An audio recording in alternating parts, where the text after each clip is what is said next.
Hello.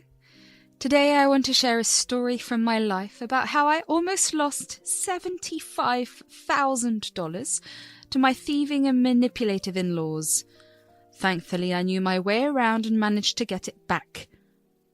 But first, let me introduce myself. I am Tina and I'm 38 years old. I'm married to the love of my life, Joe. Joe and I met way back in college. We had the same elective and we got paired together to work on a project. With every meeting we had for our project, we realized how much we liked each other.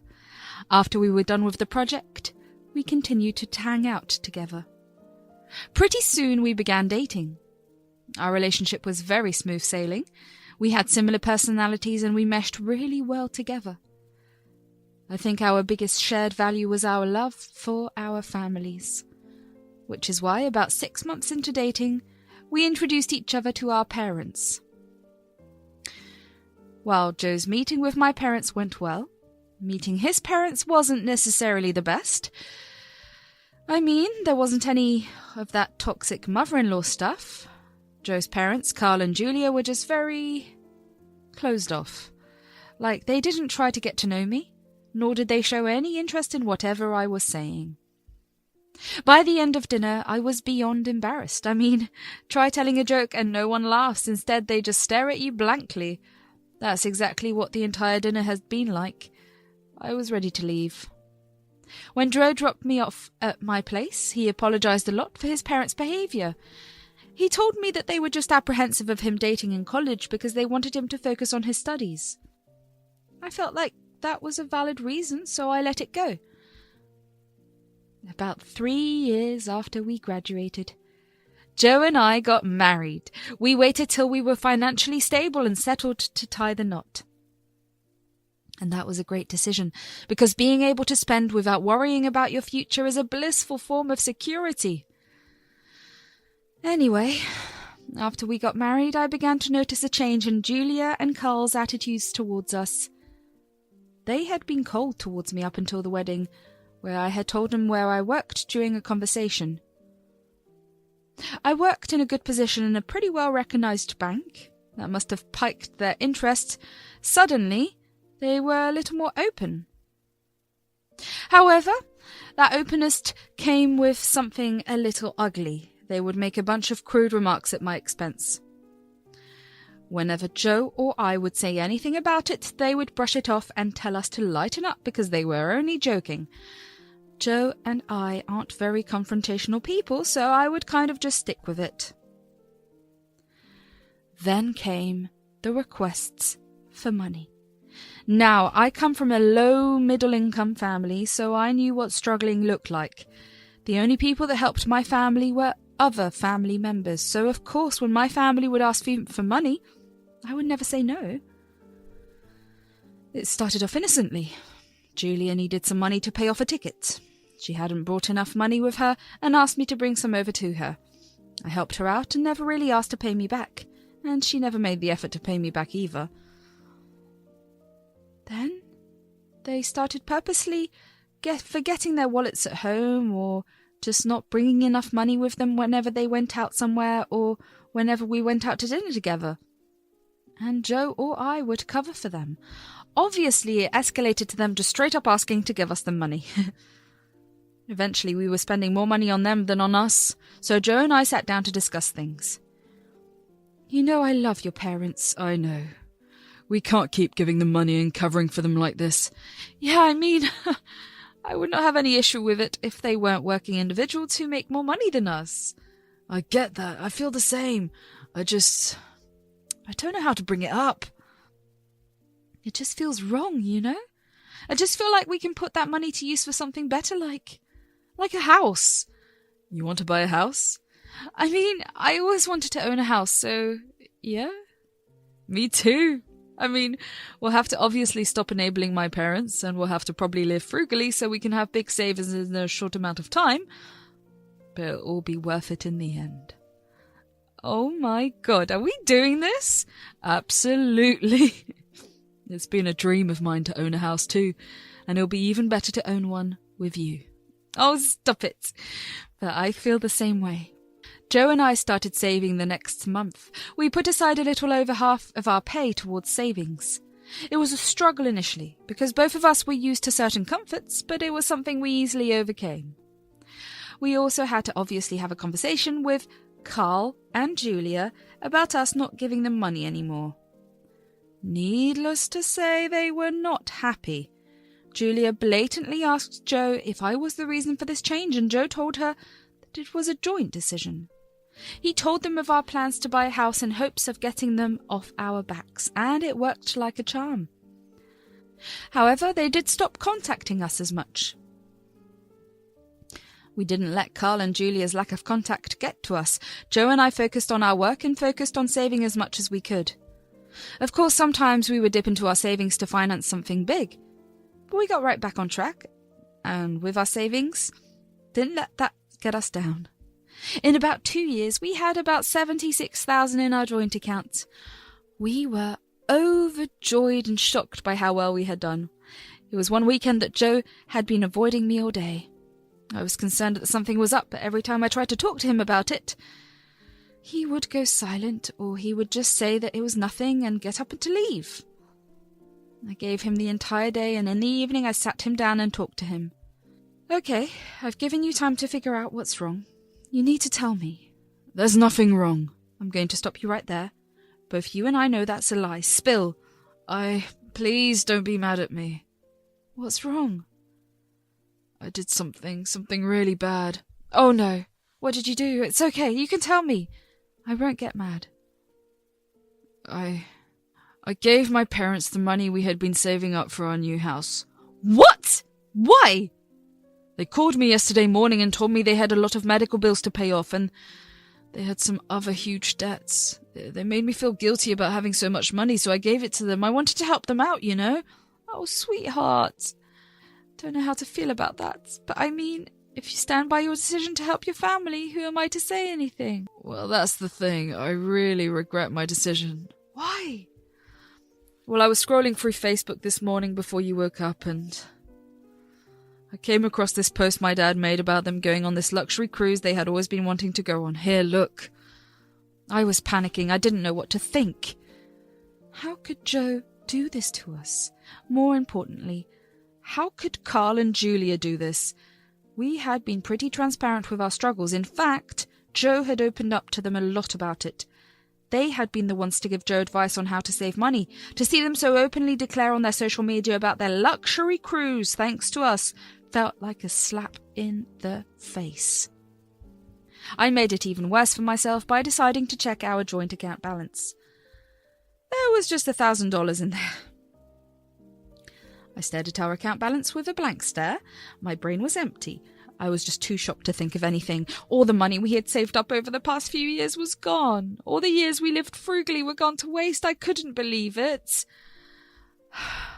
I wanted to be mad at Joe, even because he truly thought that his parents were in serious need of that money. But for them to be spending it on a luxury vacation? I was not going to stand for it. I could see that Joe felt horrible, and while I couldn't be mad at him, I also knew that I couldn't easily just let what he did go. He knew of the history his parents had with tricking various family members out of their money. Every time they did that, it was usually a small enough amount to forgive, but $75,000! That's way too much! I grabbed my keys and drove over to his parents' place. I knew that they wouldn't let up without a fight. Once I parked in their driveway, I took a couple of seconds to steel myself for the fight that would happen. I was most sure about one thing, and that was that I was going to get my money back. It didn't matter how, but I would. I walked up to their door and rang the bell. Oh, what are you doing here? Who is it, honey? It's just Tina. Ugh, what's she doing here? Just asked her, come over and hear for yourself too. Hi, Tina, be quick. We don't have time for you. Because you're too busy spending our money? Told you she'd be here for the money. Look, Joe gave it to us fair and square. Only because you tricked him. We did not. Yes, you did. You lied about having to pay off huge medical bills that accumulated over the years. It wasn't a lie. We really did have a lot of debt, but we cleared it all out. I'm glad we could have been of some help. Now fork over the rest of the money. It was given to us, so we get to decide what we want to do with it. Yeah, could you do us a favour and not disturb us again? Thanks. With that, Cull shut the door in my face. I was stunned. I tried ringing the doorbell again and again. I even banged on their door, but they ignored me. I sat back in my car, fuming. I started the car, reversed out of their driveway, and then just drove around until my anger cooled down a little. The audacity that Carl and Julia had was shocking. I mean, how do you not feel bad for robbing your own child? That too by tricking them? I remember how miserable Joe had looked when I left, so I drove back home.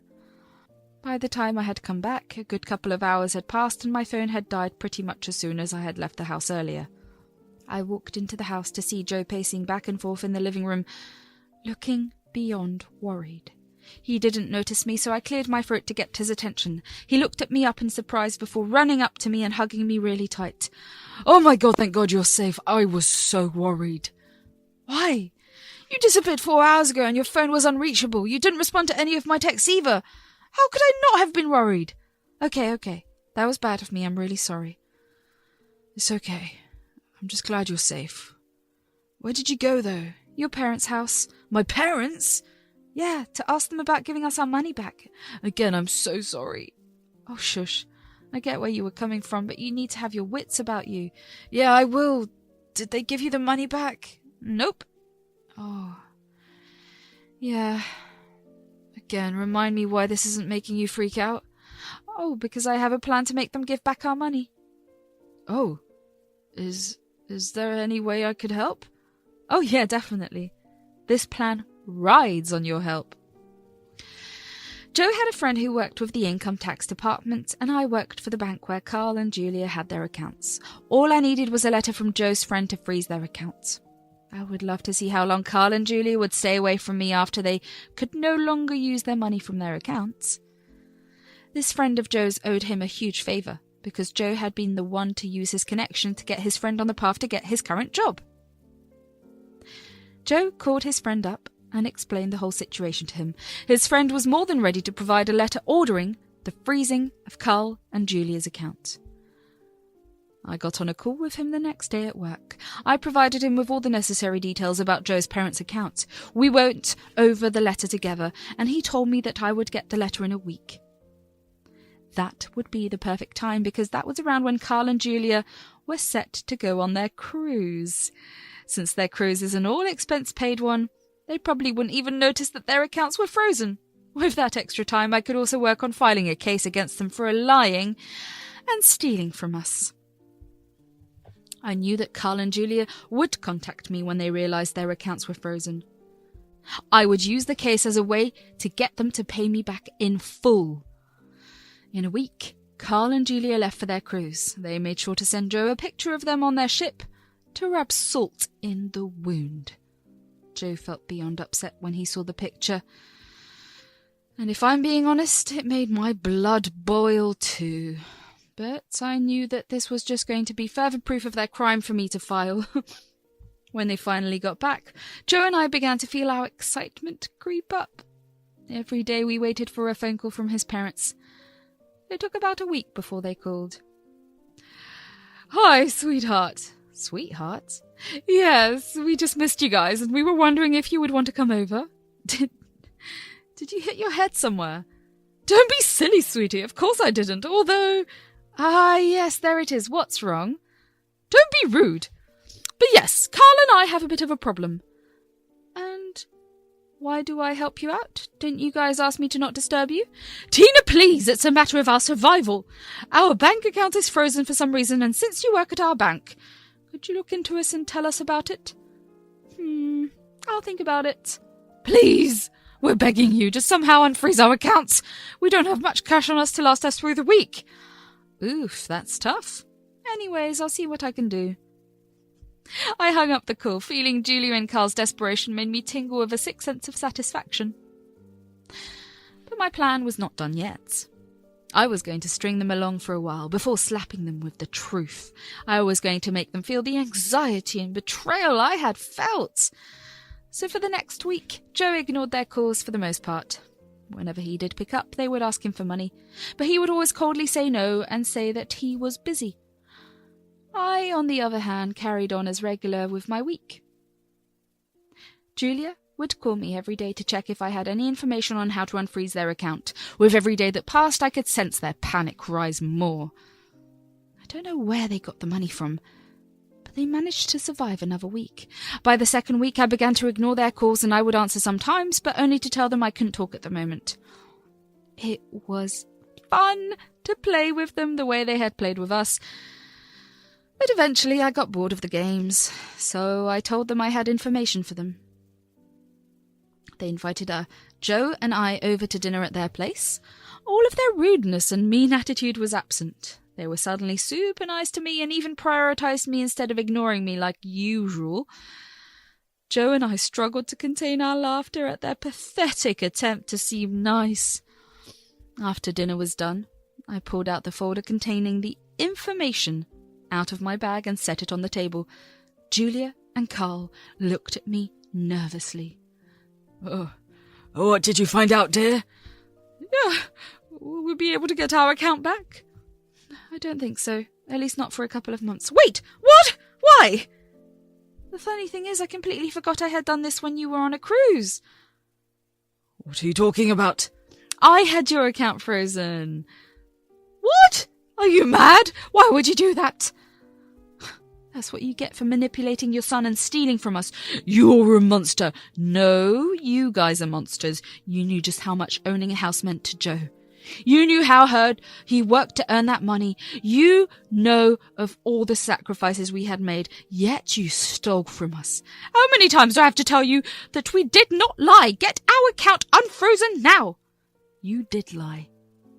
Just because you embellished the lie doesn't take away the fact that it was still a lie. Your account will remain frozen till you pay us back in full. Well, we'll take you to court. I dare you to. I've already filed a case against you guys. If you don't pay us back in full, I'll push for the case. And then you'll have to do more than just pay me. How can you do this to your own family? Oh, please, Julia, don't even try. We're giving you guys a month. Figure it out and give us the money. With that, I grabbed Joe's arm and we left. As soon as we sat in the car, we burst out laughing. We had done it. The look of shock and betrayal on Julia and Carl's face was so worth it. They'll know never to mess with us ever again. Joe tried to apologize to me again, but I assured him that it was all okay. We had ensured that we'd get our money back, and in the process, given his parents a taste of their own medicine. I don't know how, or from where they got the money, but Carl and Julia paid us back a week after that dinner. I was beyond happy. Julia texted me and curtly asked me to unfreeze their account, which I gladly did the next day at work. Joe and I spent the next few weeks finalizing our new house and moving in. We went low contact with Julia and Carl. We got fooled once, and it would be embarrassing if we let them fool us again. We're both people that value family, and we tend to have a very soft spot for them. Julia and Carl knew of this, which is why we couldn't let them use it to their advantage again. They also never actually apologized for what they did, so we didn't want to be involved with them until they did. Joe and I are living happily right now in our beautiful home. We're at a place where we're even planning to start a family. At a point in my life, I really thought that I had to resign to my fate. But this experience made me learn that if you take things into your own hands, life will go your way. Thank you for